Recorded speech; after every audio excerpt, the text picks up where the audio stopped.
যুক্তরাষ্ট্রের মিশিগানে একটি ইহুদি প্রাক স্কুলে ভয়াবহ সন্ত্রাসী হামলার চেষ্টা চালানো হয়েছে। আত্মঘাতী এই হামলার মূল পরিকল্পনাকারী আইমান গাজালি একজন লেবানিজ বংশোদ্ভূত মার্কিন নাগরিক। কেন তিনি এই পথ বেছে নিলেন তা নিয়ে চলছে জোর বিশ্লেষণ।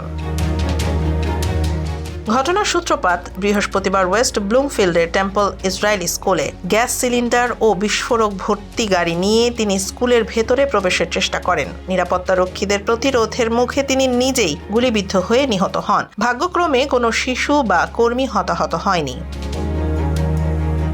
তদন্তে জানা গেছে, গত 5 মার্চ লেবাননে ইসরায়েলি বিমান হামলায় আইমান গাজালির 2 ভাই সহ পরিবারের 4 সদস্য নিহত হন। তারা হিজবুল্লাহর সাথে যুক্ত ছিলেন বলে অভিযোগ রয়েছে। ধারণা করা হচ্ছে সেই শোক ও ক্ষোভ থেকেই তিনি এই আত্মঘাতী হামলার পথ বেছে নিয়েছেন। মজার ব্যাপার হলো 2019 সালেই আইমানের ফোন থেকে হিজবুল্লাহর সাথে যোগাযোগের প্রমাণ পেয়েছিল কর্তৃপক্ষ। তখন তিনি এটি ধামাচাপা দিতে চুল প্রতিস্থাপনের অজুহাত দেখিয়েছিলেন।